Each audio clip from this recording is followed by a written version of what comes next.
Hi everyone, welcome to my studio. My name is Carrie, this is Tiger Lily Designs, and today we're going to do a studio tour. So I am a quilter, a stitcher, a maker of all the things, and I'm fortunate enough to have a pretty good sized studio in the basement of my house, although I do have a little light here, so I'm not so cave-like, but I wanted to give you guys a little tour around this studio. If you're new to my channel, I do floss tube videos every Friday, and then sometimes I throw in some quilting tutorials, some make with me, some finish with me, just lots of making and quilting fun. But today is the studio tour. I've been working on cleaning the studio, straightening it up for my end of the year. I did a little purge, a little clean, but I thought before I dug into the new product or the new project on my table and made a mess of the studio again, why not bring you guys along, show you a little behind the curtain scenes of what my studio looks like. So I'm going to turn the camera around and just do a little walkthrough. Nothing fancy, just to show you a little more than just the fabric wall. The fabric wall is what you see pretty much on the background of most of my tutorials, but there's lots of other walls and lots of other things to see. So let me get you turned around and I'll show you. So like I said, I'm just going to do a quick little walkthrough so you can see what else is happening in my studio. This is my fabric wall. These are two sets of Billy bookcases from IKEA. They've got the cabinet doors on the bottom to hide all the goodness. So I always keep my fabric is always on those comic book boards that you can buy on Amazon, and I will link those boards below. That's how I file and organize almost all of my fabrics, except for, of course, the fat quarter bundles. I try to leave those packaged up until I start digging into them. So I have it organized by rainbow. And then over here, we've got a little theme, Christmas, miscellaneous. These are fun little, so these are all Allison glass. That is a gorgeous scissor holder made by Carolina Stitcher. I'll link her down below. She's got an Instagram that you can buy those beautiful hand-turned scissor holders. The cases are these enamel cases I got at Hobby Lobby. They just hide some of the not so pretty things. And then I've got my Tulip Pink collection, slow and steady. I'll grow some of that. Then we get into this side wall is a little more about what I have to use on a daily when I'm quilting. I've got the scrap buckets. So anything, once it becomes less than a half a yard, which is what I can wrap around the comic book cards. Once it becomes smaller than that, it goes into those scrap buckets organized by color. That's mainly for my t-shirt quilts. So that is my light. Just ignore the little egress light, but I'm lucky enough to have a little bit of natural light. So what I have in front is a custom built cutting table. Obviously, as you can tell from the top, it's got 4 of the Fisker 24 by 36 self-healing cutting mats. I will link those down below as well. Those are great. And then I just had this custom built. It's just built by 2x4s. Nothing fancy, but it does the job great. Underneath those buckets with the green labels, those are my current t-shirt quilts that have been sent and are on order. I always organize them that way once they get shipped to me. That way they can stay safe and secure until it's their turn for production. So this side of the wall is kind of like my little cross-stitch corner, my stitching corner. Well, most of it. So I've got my thread wall right here. The board on the top. I custom made these hook boards. This was just an 11 by 14 frame. I popped the glass out of it and I went ahead and I put these S hooks cup hooks in. They're not S hooks. Those cup hook in to hang on to my binder clips. So the bottom one is the fancy floss, and the top is all my silk from mainly Mercedes, some Mo silk. So I thought it would be fun to come in here and actually dig into these boxes just because they're super fun. Like I said, this is my collection of DMC. I do have it organized by number, 0 through 800, I think, is in one, and then 0 through 700 and 0 through, or 800 through 3800 is in this box.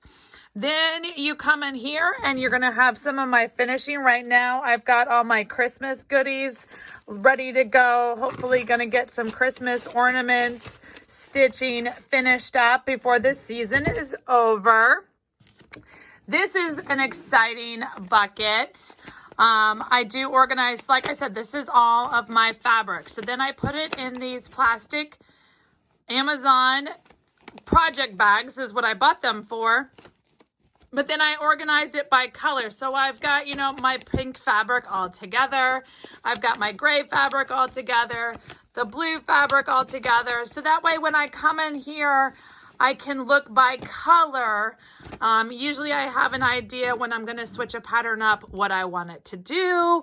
And then let's bring this one down. Try not to drop it. And I made it. These right here are my project bags that aren't in use right now. So that's exciting. Look at all these project bags that are ready to go. I need to finish kitting up.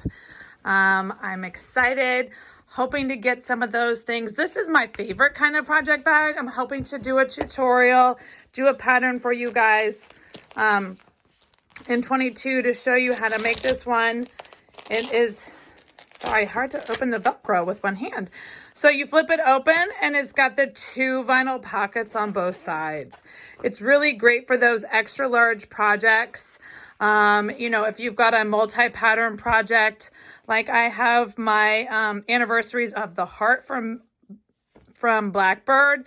I have that entire set in one of these because you've got 2 different sides as well as pockets underneath on both sides. It's just a really great multi-pattern functional bag. So I just wanted to dig in and show y'all the little cross stitch corner. Below, I've got my reference books and books. This is the heat press that I use for my quilting. For the t-shirt quilts when I have to heat press things. I also have this pegboard wall. It's kind of disheveled right now as I haven't replenished my zipper collection. Usually that's a full rainbow of zippers. Usually, but after the holiday season, I used most of them, so I need to get an order in to get those replaced. So then you move on and you've got into my first sewing station. This is where I keep my Juki 2010Q. This is my straight stitch workhorse machine. I will link this down below. I had an unboxing, a kind of walkthrough on this machine. If you are looking to just get started or actually just step up maybe your quilting game, this is a fabulous workhorse. You'll see around the room, I've got a collection of sewing machines, and this is the one that gets used the most by far. Down below, I've got drawers. That's where I keep all the extra feet and scissors and accoutrements and all the other things. Of course, I try to keep my wall decorated because it's always fun to look at something pretty when you're sewing. I've got a barn quilt made from wood I bought from a local artist. Some of my grandmother's paintings, a quilt I've made. My great-grandmother's stitching work. It's an ABC sampler that was from a baby's room. It's just adorable. Some of my kids' artwork. See that little flying dragon? That was something my son did years and years and years ago. So I just put happy things on the wall. And then, of course, I've got my TV on the wall so I can watch my YouTube, my Hallmark movies, floss tube, all the things. Underneath that, you just keep on moving to the left. You've got another cutting mat. So that way, if I'm using my full table for quilt layouts, I can come over here and do a cut, which is why I've got a 6 by 24 ruler on the wall. Everything I try to keep handy. Let's see, underneath, you see a bucket of, you know, everything can't be pretty. But I'll show you the good, bad, and the ugly. That's my bucket of thrifted finishing frames. If you follow me on FlossTube, you know that I like to finish and do my own finishing on pieces. And sometimes, you know, you just have to get a good one. So I've got a collection right now, so hopefully I can just use those. So then you come down the room a little bit more, and you've got my Bernina 790. This is a great machine. I am going to be doing some comparison videos in 2022 to just show the difference between a really pricey machine, aka the Bernina 790, and the Juki. That is it's expensive, but it's night and day between the Bernina. All right, let me turn you around. All right, so this is the view of my studio when you walk into the door. You first have this is just a super special machine that I found. It's a 1950s pink Atlas. She's kind of just a sweet machine. She sits there. She does function and work, but once I got my Juki straight stitch, the Atlas is more decoration than it is now. I've got my serger down below, my long arm bobbin winder, as well as, of course, you can't get into a studio without a wall of thread. So you've got the wall of thread. So behind the closet, I'm not taking you into the closet. There's the good, the bad, and the ugly, and then there's the holy heck. So the closet is where I keep a lot of stuff. As a gnome, when I make my upcycled gnomes, there's probably, I don't even want to speculate to count how many sweaters are in there, but there's a lot. So you've got my long arm right here on this wall. It's right up against my design wall. So there's two things about this thing. I put my long arm on carpet movers. You see, my studio is made of carpet, so that does make it a little tricky.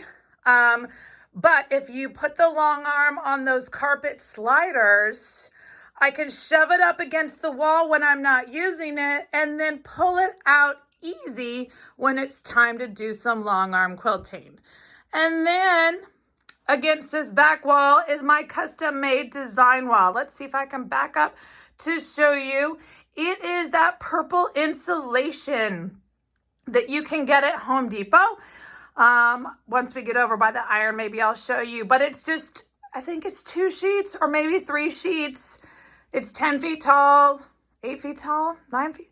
I'm not quite sure. Whatever the standard purple insulation that you can buy, the sheets of, and then I just, used those command strips, attached it to the wall, and then took a king size piece of batting from a package and it spray adhesive it to that, and it's perfect. You can see right now, the great thing about having a design wall made of batting is that the blocks will stick right to it. So those are some blocks that I'm working on, maybe a quilt runner. This is a piece of artwork that my grandmother made. I'm just waiting to get the shadow box frame. So to keep it up and out of the way, I just pinned it to the design wall. Then you come and you've got my ironing board station.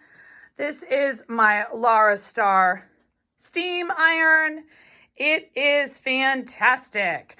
I will link that down below if you have any interest. I'm definitely going to be doing a show and tell on an iron. Listen, I've had all the irons. I've had Rowentas. I've been doing this for 15 years. I've gone through some irons. This is by far the best iron I've ever had. All right, so last but not least, I just wanted to come over into this far corner just to give you the difference between the bookshelf and the ironing board. It's hard to do filming this, but I'm doing my best. So I've got a file cabinet right there, the first thing to the right, What that holds right now is partially kitted up. That is like my cross stitch waiting in the queue type of area. So there's some patterns that I don't have that are partially kitted, the ones I've stitched before, some scrap things, a whole bunch of miscellaneous, but it's mostly stitching. Then I've got one of these. The last thing is this wheelie carton. This is, the high activity. It's just not pretty, it's functional. And so what I have here, down below, I have collections of bigger fabrics, mainly quilt bags or quilt backs. And then the second shelf up from the bottom is also coordinated fabric in collections. There's a couple different of the collections from Tula that are half yard full collections, fat quarters, the Nebula quilt kit that I haven't started, Tilda fabric in all different collections, and then you've got a scrap organization. The next bin are these scrapbook boxes that I got. They're 12 by 12. They're super great for just keeping projects all together. So I've got quilting project bags. I also have, these are cross stitch pieces that are stitch finished but haven't been fully finished. And then I actually have a couple of empty ones, so I need to fill those up. This is what I use for my active. These are just plastic lid trays. I use those for current projects. So when I'm working on a quilt project, it kind of just gets its own tray, and that's how it gets processed through my system. I've got more organization, more pillows, more stuff. Just a lot. So that's basically in a nutshell. I'm not going to go in through all the drawers and give you the nitty gritty of it all. But that is what we've got right now. That is the Tiger Lily Design Studio, a little behind the curtain tour. I hope you enjoyed this. If you have any questions about my machines, my organizations, or just anything in particular that you saw and you're like, hold on, what's that in the corner? Just shoot me a message, whether it's DM or an email or in the comments. I will certainly try to answer. Thanks so much for joining me. Have a great day and happy stitching.